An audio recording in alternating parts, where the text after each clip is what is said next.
Your brain has a secret superpower that your grandparents used every single day during World War II.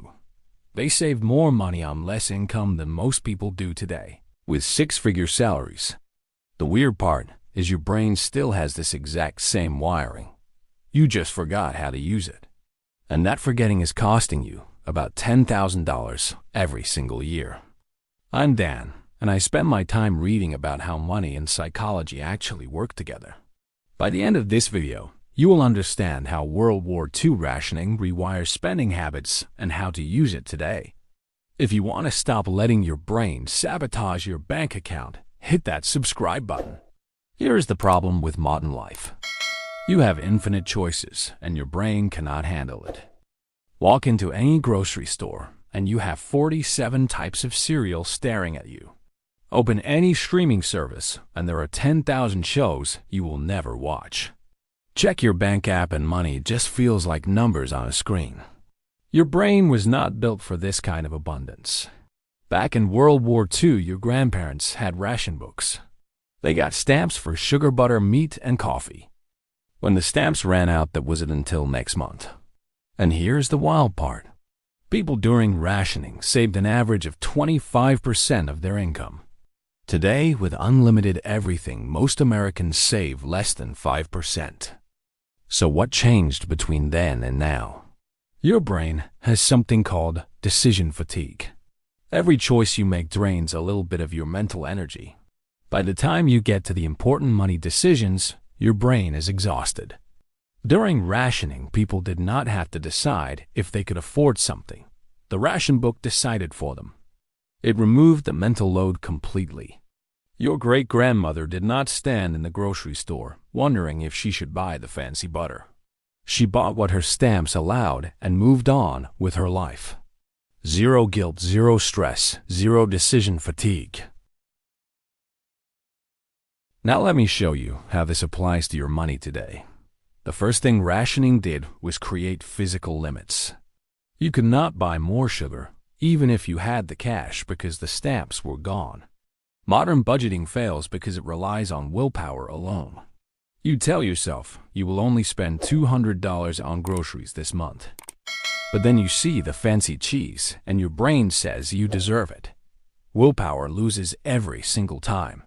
If you want rationing to work in your life, you need physical barriers, not mental ones. This is why the envelope system actually works. When the cash in the envelope is gone, you are done spending in that category. The second thing rationing did was make scarcity visible. During the war, people could see their ration book getting thinner as the month went on. That visual feedback kept them honest. Today, your debit card looks exactly the same whether you have $10 or $10,000 in your account. Your brain does not register the danger until you are already broke. A study from MIT found that people spend up to 18% less when they use cash instead of cards. Why? Because cash makes scarcity real. You can see it shrink in your wallet. Your brain finally pays attention. If you are bleeding money every month, this is probably why. The third thing rationing did was remove the paradox of choice. Psychologist Barry Schwartz proved that more options make people less happy and worse at deciding. When you have 3 coffee options, you pick one and move on. When you have 30 options, you second-guess yourself and feel regret. During the war, there was no paradox. You bought what was available with your stamps, and you felt fine about it.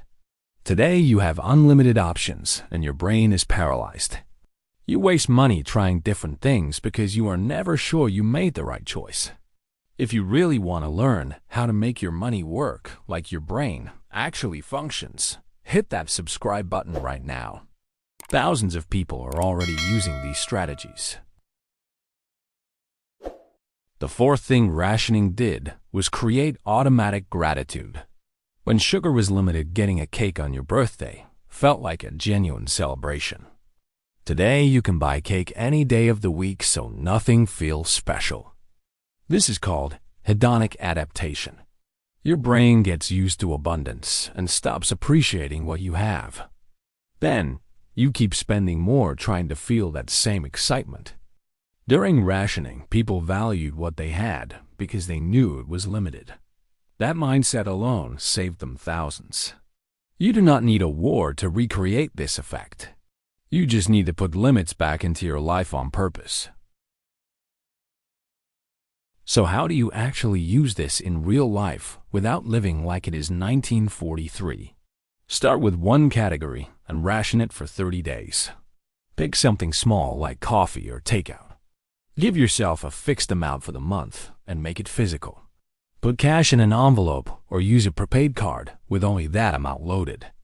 When it runs out, you are done until next month. Your brain will fight you at first because it hates limits, but after 2 weeks something shifts. You stop thinking about what you cannot have and start planning what you actually want. This is exactly what happened during the war, and it will happen to you too. Second thing you can do is make your spending visible again. Take a photo of your bank balance every single morning. Watch the number go down as you spend throughout the day. It sounds simple, but it works because your brain needs visual feedback. Third, create a no-choice rule for boring expenses. Pick the cheapest option for things that do not matter to you. Your great-grandparents did not debate which brand of flour to buy.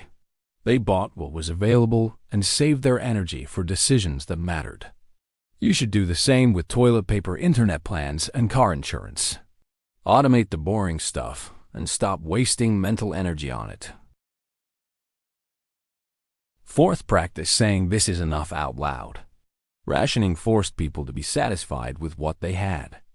You need to train your brain to do the same thing voluntarily. When you catch yourself wanting to upgrade your phone or buy new clothes, ask yourself if what you have is actually broken. Most of the time, it is not. Your brain just wants the dopamine hit from buying something new. Building wealth is not about earning more. It is about rewiring your brain to be satisfied with less. That is the lesson your grandparents learned during the war. And honestly, it is the lesson most people will never learn because abundance makes you lazy. Look, your brain is wired for scarcity, not abundance. For 99% of human history, resources were limited, and survival meant conserving what you had. Then suddenly, in the last 50 years, everything became unlimited. Your ancient brain has no idea how to handle a world where you can buy anything anytime. That is why rationing worked so well. It aligned with how your brain naturally wants to operate. You do not need a world war to activate this superpower. You just need to put intentional limits back into your spending. If you remember one thing from this video, remember this. Scarcity is not your enemy. It is your financial advantage. Your grandparents saved 25% of their income during rationing, not because they were smarter or more disciplined. They saved because the system removed decisions and made limits visible. You can build that same system today. Use physical cash for problem spending categories. Track your balance visually every single day. Eliminate choice fatigue by automating boring purchases. Practice gratitude for what you already have instead of chasing the next upgrade. These are not complicated strategies, but they work because they match how your brain actually functions. If this video helped you understand your money brain, better hit that subscribe button so you do not miss the next one. Now go ration something and watch your savings grow.